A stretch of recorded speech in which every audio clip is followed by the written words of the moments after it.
Assalamualaikum warahmatullahi wabarakatuh. Halo teman-teman semua, selamat datang di ZTV. Hari ini spesial banget karena kita kedatangan tamu yang Masya Allah, kebetulan kakak tingkat saya juga yang baru lulus tahun kemarin, yaitu Kak Rasika. Halo Kak Rizka, gimana kabarnya hari ini? Alhamdulillah, Mas- sehat sehat sehat. Oke teman-teman, nah sebelum kita ngobrol lebih jauh bersama Kak Rasika, aku mau nanya dulu nih ke teman-teman yang ada di rumah.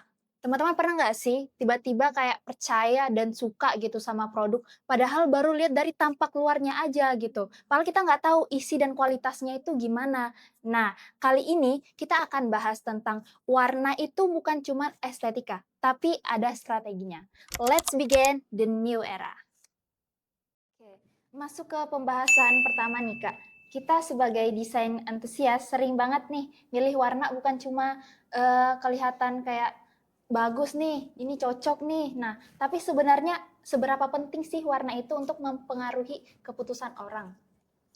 Ini dari aku ya yang sebagai desain visual juga, menurut aku warna tuh sangat penting apalagi kalau misalnya kita mau nge-branding suatu, sebuah produk gitu, apalagi nge-branding diri kita sendiri gitu. Dan itu tuh, dari warna kita bisa nyampain emosi yang akan kita sampaikan, mau yang seperti, eee, calm down atau excited atau apapun itu, jadi itu tergantung dengan warna yang kita buat gitu. Oh gitu. Aku juga pernah dengar katanya kalau misalkan kita, ngasih warna merah itu tuh sebenarnya dalam produk artinya lebih ke kayak lapar gitu. Jadi banyak Mhm.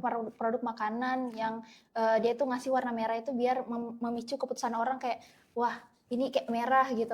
Berarti kayaknya, lebih ke makanan gitu. Terus kalau warna biru juga aku pernah pelajarin kayak ternyata warna biru itu lebih, emosinya itu lebih ke haus gitu. Kenapa minuman-minuman itu kadang, warnanya itu nonjol ke warna biru gitu. Oke, terus, berarti benar ya, Kak, ternyata warna itu pengaruh banget gitu sama perilaku kita. Apalagi buat kita nih generasi Gen Z, ada contoh brand nggak, Kak, yang sukses gitu buat mainin strategi warna ini? Yang aku tahu sih kayak Coca-Cola ya, kalian seperti tahu kan Coca-Cola tuh kan warna merah banget tuh. Oh, iya iya. Itu tuh lebih ke energik aja sih, lebih ke energik dan itu Mmm. tuh brandingnya sangat-sangat, apa ya namanya, terkenal banget karena Coca-Cola tuh identik dengan, "Oh, ini merah terlalu energik Oh, nih." Jadi energi. rata-rata orang yang minum itu tuh mendapatkan keenergikan itu, "Oh benar," gitu. Oh gitu, oke oke. Oke, nah Kak, mumpung Kakak udah masuk di dunia kerja nih, boleh Mmm. tahu nggak sih Kak, kira-kira kalau kita mau jago di bidang desain ini, kita harus kuasain apa aja sih yang harus kita seriusin gitu? Sebelum kita nguasain sesuatu, Mhm, kita harus benar-benar belajar untuk me-manage waktu dulu. mmm, oke Setelah manage itu waktu. untuk para desainer itu biasanya lebih ke kreativitas mereka, Mmm, terus juga gimana mereka mengolah kreativitas itu. Boleh ATM banget, amati, tiru, dan modifikasi, tapi nggak semua pak-tiplek ya. oh iya Terus iya. juga bisa teman-teman cari ide atau referensi yang lain untuk, untuk bisa membuat gambaran desain kita sendiri gitu, itu sih. Oke. Wah, berarti kita dituntut buat punya ritme kerja juga ya, Kak, yang tertata gitu, biar nggak cuman nunggu inspirasi datang. Oke, selanjutnya, kalau Kakak pribadi nih, gimana sih, teknisnya Kakak kalau Kakak lagi ngerjain project gitu? Kayak buat nentuin palet warna, biar hasilnya tuh kayak proporsi pas, kayak bukan biar cuma cakep gitu. Kalau aku pribadi ya itu lebih ini bahasa aku sendiri Iya ya. iya. Jadi aku lebih ke gimana kita mau nyampaikan pesan itu tadi seperti aku bilang di awal, Mhm mau kesannya hangat, mhm. energik, atau seperti apa gitu.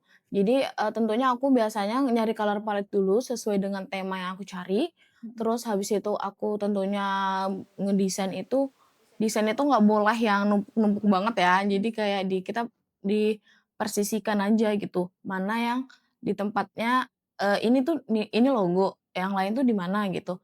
Jadi lebih ke, pada intinya di desain itu, semua inti ada di dalam desain tersebut, tapi tidak banyak gitu. Jadi Mmm. pesannya tersampaikan gitu. Terus juga apalagi kalau desain itu harus banget adanya seperti call in action, harus kayak seruan Iya iya gitu. iya iya iya. Itu lebih apa ya namanya, lebih orang tuh lebih tertarik di situ gitu. Karena di desain itu tuh kalau misalnya banyak-banyak isinya, itu tuh orang jadi males baca dan malas tertarik gitu.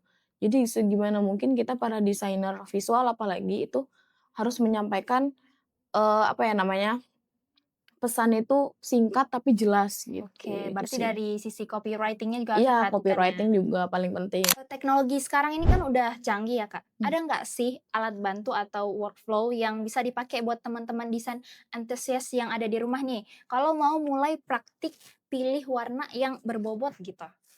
Tentunya itu workflow itu sangat-sangat harus kita perhatikan Oke, apalagi bagi kita desain visual ya. mhm, Kalau aku adalah pengguna yang apalagi para pemula nih, mmm, nggak usah berat-berat deh kalau teman-teman baru terjun banget di dunia desain, coba aja pakai Canva atau enggak ah, Figma, nggak usah oke, berat-berat dulu ke Adobe gitu. Itu sih dari aku terus tools yang lain itu kalau mau cari warna bisa kalian cari di Pinterest, terus juga di Color Hunt itu banyak banget di sana, kalian mau mode apa. Dan juga di Canva itu juga ada AI-nya, kita bisa buat warna sendiri gitu. mmm, Jadi, kalau dari aku yang masih nggak terlalu jago banget, ya itu sih yang aku pakai gitu. Dan itu ya kalau misalnya teman-teman baru mulai, itu sangat aku saranin sih. oke. Oke Kak, nggak terasa ya kita udah ada di akhir segmen, ya. Jadi ternyata desainer itu punya tanggung jawab yang besar juga gitu. Bukan cuma bikin yang bagus, tapi juga ngelola gimana sampai kita membentuk persepsinya orang gitu. Oke, mungkin ada pesan penutup dari Kak Rasika gitu, closing statement? Sebagai desainer visual apalagi ya desain grafis dan desainer visual, itu sangat penting banget, teman-teman mau ngedesain apa itu jadi tanggung jawab teman-teman. Karena apa yang teman-teman buat itu adalah bentuk cara orang memandang kita seperti apa gitu, apalagi nge-branding diri sendiri. Kalau aku tipikal yang suka, desain kepada diri sendiri, desain Mmm, visual diri sendiri. Gimana aku membangun persepsi orang, mhm. juga ngebangun sudut pandang orang, "Oh, aku ini seperti apa orangnya," itu aku suka Oh, banget. Itu yang aku dalami gitu. Jadi, pesan aku ya, apa yang kalian lakukan, apa yang kalian kerjakan itu selesaikan dan itu jadi tanggung jawab kalian masing-masing, teman-teman. Dan juga jangan takut untuk, apa ya, bertanya pada yang lebih ahli, karena memang desain visual dan desain grafis itu sangat-sangat dipentingkan sekarang, itu sih. oke, Masya Allah mantap banget ya guys ilmunya hari ini. Kita ucapin terima kasih banyak kepada Kak Rasika yang udah mampir, yang mau sharing bareng kita di sini. Jadi perlu ditekankan lagi ya buat teman-teman, kayak kamu itu bukan cuma ngedesain warna, tapi kamu juga membentuk persepsi orang melalui warna ini. Oke, kita pamit dulu, sampai jumpa di episode selanjutnya.